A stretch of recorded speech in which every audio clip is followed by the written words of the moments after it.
गुरु और राजा की कहानी। एक राजा था, उसे पढ़ने लिखने का बहुत शौक था। एक बार उसने मंत्री परिषद के माध्यम से अपने लिए एक शिक्षक की व्यवस्था की। शिक्षक राजा को पढ़ाने के लिए आने लगा। राजा को शिक्षा ग्रहण करते हुए कई महीने बीत गए, मगर राजा को कोई लाभ नहीं हुआ। गुरु तो रोज खूब मेहनत करते थे, परंतु राजा को उस शिक्षा का कोई फायदा नहीं हो रहा था। राजा बड़ा परेशान। गुरु की प्रतिभा और योग्यता पर सवाल उठाना भी गलत था, क्योंकि वो एक बहुत ही प्रसिद्ध और योग्य गुरु थे। आखिर में एक दिन रानी ने राजा को सलाह दी कि राजन, आप इस सवाल का जवाब गुरु जी से ही पूछकर देखिए। राजा ने एक दिन हिम्मत करके गुरु जी के सामने अपनी जिज्ञासा रखी। हे गुरुवर, क्षमा कीजिएगा, मैं कई महीने से आपसे शिक्षा ग्रहण कर रहा हूँ, पर मुझे इसका कोई लाभ नहीं हो रहा है। ऐसा क्यों है?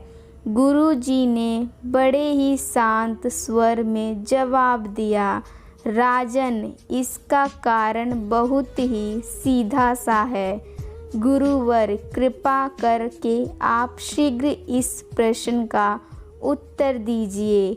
राजा ने विनती की। गुरुजी ने कहा, राजन, बात बहुत छोटी है, परंतु आप अपने बड़े होने के अहंकार के कारण इसे समझ नहीं पा रहे हैं और आप परेशान और दुखी हैं।